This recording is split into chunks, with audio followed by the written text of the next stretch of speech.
Buenos días, buenas tardes, buenas noches, jóvenes, ¿cómo están? Espero que se encuentren muy bien. Y el día de hoy vamos a trabajar ya en los últimos temas. Vamos a empezar a trabajar nuestros últimos temas en estos tres videos que siguen a partir de este. Vamos a trabajar lo que son los tres teoremas de integración para cálculo multivariado, que son el teorema de Green, el teorema de Stokes y el teorema de la divergencia de Gauss. Nos vamos a abocar a las demostraciones y a explicar un poco el concepto. Y de ahí, pues, ya el resultado es meramente técnico. Entonces, pondremos en los sucesivos videos ejemplos que correspondan a compañeros, colegas que hayan ya trabajado en su desarrollo de estos temas, pero que no hayan desarrollado la demostración. Algunos habrán ya explicado sobre qué consiste, por ahí alguien habrá ya hecho alguna demostración, pero aquí vamos a tratar de hacer un poco más meticulosos, ya que es para un curso de cálculo 4 para la Facultad de Ciencias de la UNAM. Entonces, vamos a ser un poquito más concisos. No vamos a tocar, eso tengo que decirlo, la demostración. Debemos declarar que la demostración no es generalizada. Es decir, no es para funciones de Rn en Rn. Es decir, no es para campos vectoriales generalizadas, sino que es solamente para un campo vectorial que va de R2 en R2. No vamos a trabajar una demostración exhaustiva. Va a ser un caso particular, por llamarlo de alguna manera. ¿Sí? Entrar en esos detalles implica, pues lógicamente, un tiempo más largo, implica más cosas, ¿no? Para otro tipo de conocimientos que nos permitan desarrollar una demostración un poco más elaborada, pues lógicamente nos distraería del objetivo de este curso, ¿no? Que es a grandes rasgos mostrar la intuición, en pocas palabras, de lo que es el teorema de Green. Para otros cursos ya se podrá desarrollar para análisis funcional o para otros esquemas de análisis matemático este teorema. En particular vamos a trabajar una función de R2 en R2, o sea un campo vectorial, ya que este teorema lo que nos implica es calcular una integral de línea sobre un espacio cerrado, ¿no? Entonces vamos a entrar en detalle. Vamos a ver de qué se trata el teorema de Green. Lo que nos dice el teorema de Green es que nosotros podemos calcular la integral de línea que encierre a un determinado conjunto, ¿sí? Nosotros tenemos una trayectoria cerrada, y esta trayectoria cerrada, lógicamente, a donde nos invita, pues, a calcular una integral de línea sobre esta, ¿no? Entonces, ya sabemos que podemos calcular integrales de línea de este tipo de objetos, pero podemos tener cosas de este estilo, en donde puedan pasar estas cosas, ¿no? Algo así. Estoy exagerando un poco, pero lógicamente podría llegar a suceder que querramos calcular la integral de línea de este objeto. Pues lógicamente tenemos que partir y ver cuántas gráficas podemos sacar de aquí, por ejemplo, más bien cuántas curvas pues podríamos sacar. 1, 2, 3, 4, 5, 6, 7, 8 curvas, ¿no? Nada más por decir algo. Entonces, calcular las integrales de línea sobre un espacio de este estilo, o por ejemplo, si queremos calcular la integral de línea de algo más regular, ¿sí? Tendremos que calcular 1, 2, 3, 4, 5, 6 integrales, ¿no? Y ya si nos metemos adentro y hacemos una estrella, entonces ya las integrales de línea, pues lógicamente implican más curvas. ¿Qué es lo que nos está diciendo esto? Que cuando querramos nosotros calcular la integral de línea, por ejemplo, de una curva cerrada, como son estas, ¿sí? Donde tenemos un campo vectorial f con respecto a la integral de línea, con el diferencial de línea, vamos a llamarlo así, pues lógicamente, ¿qué es lo que necesitamos hacer? Pues lógicamente tenemos que ver la suma de las integrales de línea sobre CI, ¿sí?, de f con respecto de L. Esto es con I que va desde 1 hasta n, ¿no?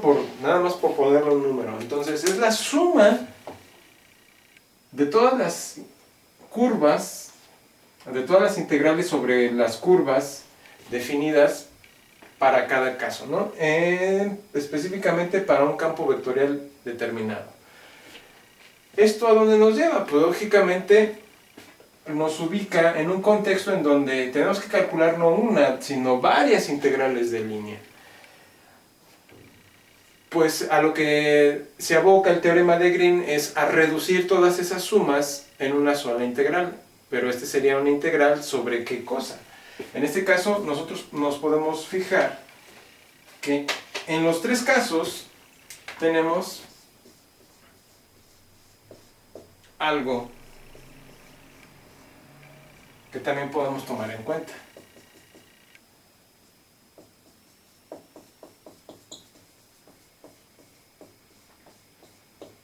La parte interna de lo que encierra la curva, ¿no? En este caso podría ser el hexágono o este conjunto, podemos llamar D1, D2 o D3 o algo más complicado como de este estilo, ¿sí? Sin importar a cuál figura nos estemos dirigiendo,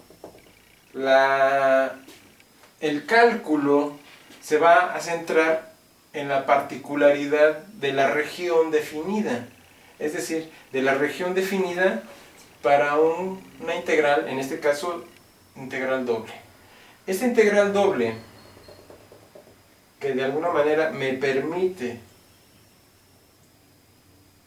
tener sobre esta región, que podría ser una región del tipo 1, una región del tipo 2 o una región del tipo 3, en el caso de que se pueda integrar de las dos formas, que es la más general, de alguna manera me permite decir, bueno, pues a lo mejor para evitar calcular las integrales sobre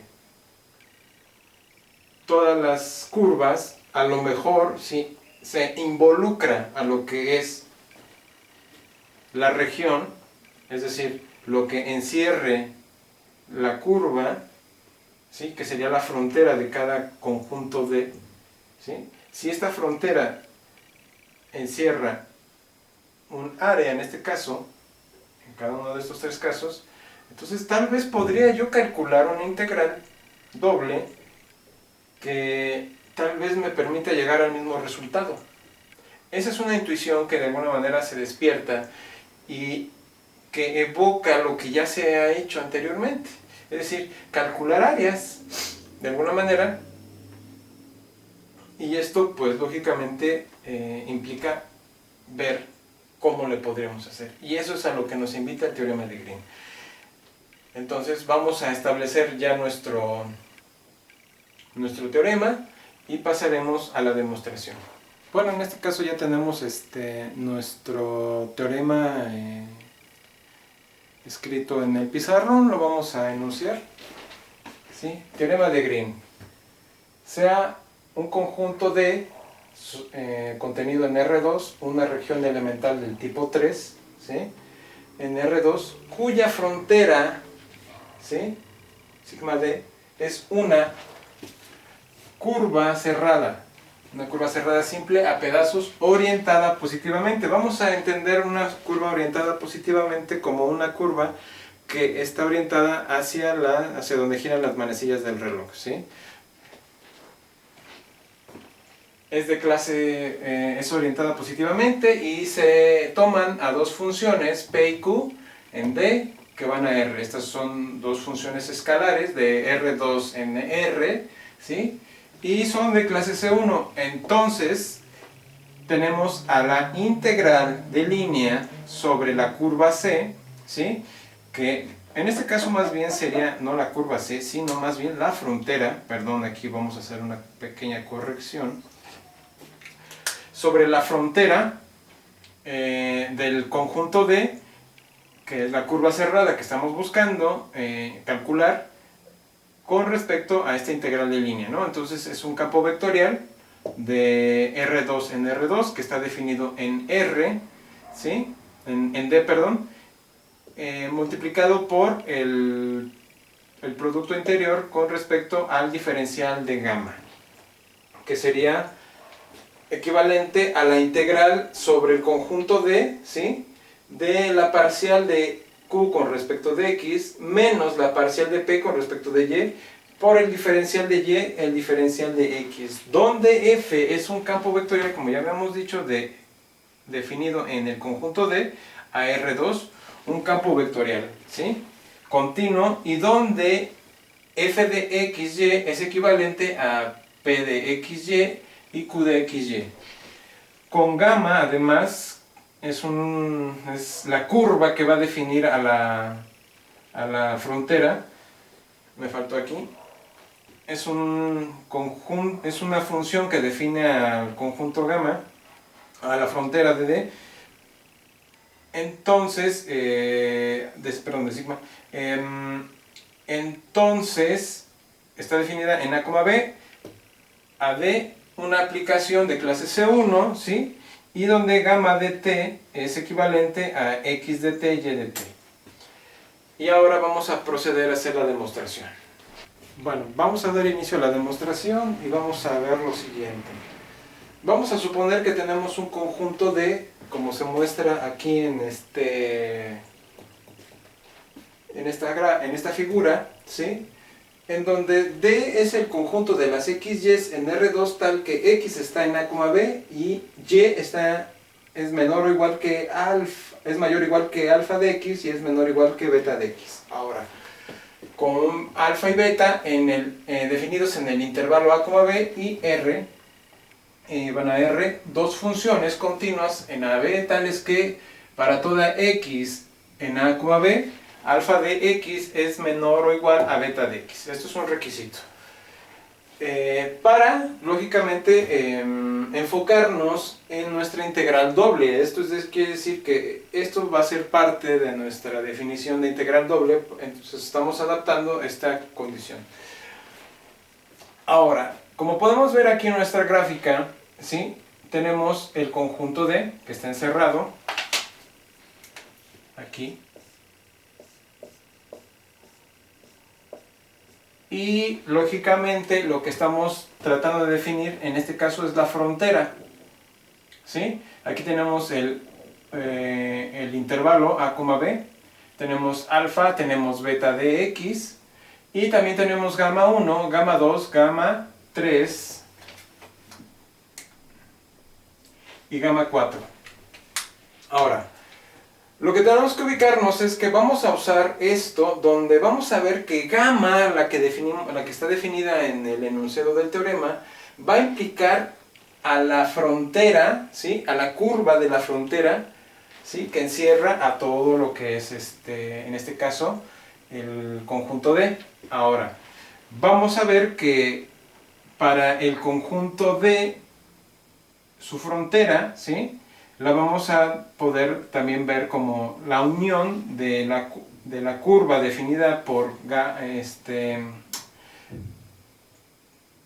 frontera de D1, la frontera de D2, la frontera de D3 y la frontera de D4. Aunque se puede oír raro, pero estas son curvas, ¿no? Entonces, curva de 1, curva de 2, curva de 3, curva de 4, donde, ¿sí? Gamma 1 de t va a definir a a la curva de D1, gamma 2 de t va a definir a la curva de 2 menos gamma de 3, menos gamma 3 de t, ¿sí? Va a definir a lo que va a ser la frontera o la curva en la frontera en D3, ¿sí? Y gamma 4, que en este caso también la pongo negativa, menos gamma 4 de t, va a implicar a la frontera, ¿sí? A la parte de la frontera que va a estar definiendo la curva en D4. Es lo que estamos viendo aquí. Gamma 1 lleva esta orientación, tiene orientación positiva, puede tener orientación negativa, no importa, ¿sí? El resultado tiene que ser análogo. Pero en este caso nos vamos a orientar de esta forma en el sentido de las manecillas del reloj, ¿sí? Entonces lleva esta orientación positiva, positiva, positiva, positiva. ¿Y por qué llevan gamma 3 y gamma 4 signo negativo? Llevan signo negativo haciendo alusión a que llevan una orientación inversa, en este caso a gamma 1 y a gamma 2. O sea, gamma 3 lleva una orientación inversa a gamma 1 y gamma 4 lleva una orientación inversa a gamma 2. Eso es lo que nos indican los negativos. Ahora, ya viendo los gamas, tenemos que gamma 1, gamma 2, gamma 3 y gamma 4 lógicamente tienen que estar definidos en AB, en el intervalo AB, y se mueven hacia el conjunto D.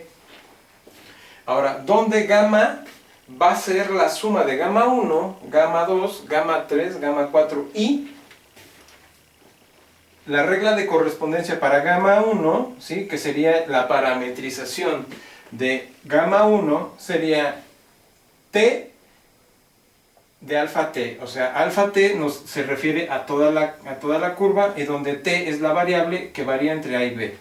Ahora, gamma 2, estamos en B, B está fijo, ¿sí? No hay movimiento en B, B se sostiene fijo, no hay curvas que lo hagan variar, entonces B se sostiene fijo, es una línea vertical, y sobre T, que T sí se mueve, ¿sí? En este intervalo, y gamma 3 va a ser de T en B de T, o sea, es la parametrización de T en BT, porque otra vez aquí, aunque vaya a la inversa, ¿sí? Aunque sea de orientación invertida con respecto a gamma 1, se va a mover sobre beta de T, la función, y además va a variar de A a B. ¿Sí? Entonces t tiene que variar de A a B sobre beta de x, en este caso, que sería beta de t. Ahora, tenemos a gamma 4 de t, donde A, ¿sí? Está fijo, no se mueve, no varía, entonces la única que va a variar será t. Entonces, donde ya sabemos que... Bien, ahora lo que nos vamos a enfocar es en esta parte. Vamos a tomar en primer lugar a la integral de línea, ¿sí? En donde vamos a desarrollar, lógicamente ya sabemos que f va a ser equivalente a p de xy, q de xy, y el diferencial de gamma va a ser equivalente al diferencial de x, diferencial de y, ¿sí? Aplicando el producto interior que nos define esta operación, nos va a quedar la integral de línea sobre la frontera del conjunto D, ¿sí? De P de XY, D de X, más Q de XY, D de Y. Y simplificando, simplemente usamos, valga la expresión, valga la reducción, tenemos la integral sobre la curva de la frontera de P de X, más la integral de la curva de la frontera de Q de Y. Entonces, lo que queremos mostrar es que, por un lado, la integral de P con respecto de X en la curva de la frontera va a ser equivalente a menos la integral doble en D de la parcial de P con respecto de X, D de Y, D de X. Y lo que también nos interesa ver es la integral sobre la frontera de Q con respecto de Y por la integral doble en D de la parcial de Q con respecto de X, ¿sí? D de Y, D de X. Esto es lo que queremos mostrar en ambos casos. Lógicamente nada más nos vamos a enfocar en una de estas dos. Vamos a desarrollar la demostración, vamos a llamar 1, vamos a desarrollar la demostración de 1, y la demostración de 2 será análoga a la demostración de 1 con sus pequeñas variantes, ¿no? Y esta demostración lógicamente va a venir en la tarea. Ahora, pasemos a la siguiente fase de esta demostración. Continuando con la demostración, lo que vamos a proponer es que tenemos a la integral sobre la curva de la frontera D, ¿sí?, de p de x, que sea equivalente a la suma de las cuatro fronteras, a la suma de las cuatro curvas, ¿sí?, en donde vamos a tener un caso particular donde la integral de línea sobre la curva en D3, ¿sí?, con respecto a p de x y la integral de línea sobre la curva D2, ¿sí?, sobre la curva de la frontera en D2 con respecto de D, y la frontera en D4, ¿sí?, con respecto a p de x, estas dos integrales de línea se van a anular. ¿Por qué? Porque de alguna manera, si observamos g de gamma 2 de t es equivalente a b, t, y la derivada de gamma 2 sería equivalente a 0,1, y también la gamma 4 de t sería equivalente a a de t, y esto implicaría que la derivada en gamma 4 sería equivalente a 0,1, ¿sí?, tal que el diferencial de x con respecto a t sería igual a 0, y por lo tanto, esto es para toda t en a, b, y esto va a implicar que la integral de línea en D2 y en D4 van a ser 0, por lo tanto, o entonces, ¿sí?, la integral de línea con respecto a toda la frontera va a ser equivalente, ¿sí?, a la diferencia de estas dos integrales, ¿sí? Es decir, nos va a quedar la integral de línea sobre D1 y la integral de línea sobre D3, que quedaría de esta forma. Ahora, eso sería equivalente a la integral de línea en a, b de p de x con respecto a alfa de x de dx, menos la integral de línea de ab de p con respecto de x, beta de x, tomando a x como el parámetro con respecto al intervalo a, b, como lo habíamos hecho antes con respecto de t. Estamos tomando a x igual a t. Ahora, con respecto de esto, ¿sí?, esto va a ser equivalente a esto, ¿sí?, donde es la integral de AB, solamente estamos compactando y estamos agrupando términos. Entonces sería P de X de alfa de X menos P de X beta de X. Ahora, tenemos que tomar en cuenta que esto, por el teorema, como lo llaman el teorema fundamental del cálculo, el teorema del valor medio para integrales, ¿sí?, podemos usarlo de tal manera que tenemos que este término lo puedo ver representado en una integral doble, ¿sí?, como la parcial con respecto de p aplicado a alfa. Y este término lo puedo ver como la parcial, o bueno, como la integral de la parcial de p con respecto de y en b, ¿sí? Entonces, por lo tanto, usando esta característica del teorema fundamental del cálculo, teorema del valor medio para integrales, ¿sí?, nos quedaría de esta forma la integral. Es la integral menos la integral, porque tenemos el negativo acá. Si nosotros aplicamos un menos, aquí me quedaría más, ¿sí?, un menos 1 en ambos casos, o sacando el signo, como también se le llama, ¿sí?, sacamos el signo, entonces se invierten estos. Este sería p de x beta de x aquí, menos, ¿sí?, p de x alfa de x. Entonces ya con eso nosotros nos estamos enfocando sobre el valor y, ¿sí?, sobre el término de la variable y, que sería en este caso tomado por alfa de x y beta de x. Y a partir de ahí, en el negativo se invertirían los límites de integración, y ya nos quedaría la integral doble de menos la integral doble de AB de alfa de x beta de x, dada para la parcial de p con respecto de y.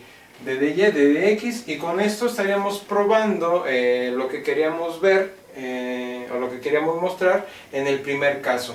En el segundo caso sería análogo, donde teníamos la integral de línea en d, ¿sí?, de q con respecto de y.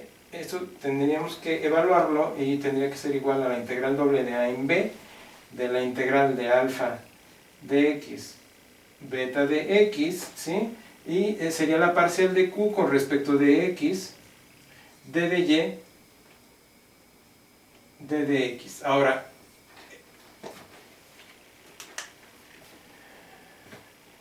esta evaluación me llevaría a concluir que la integral doble, ¿sí?,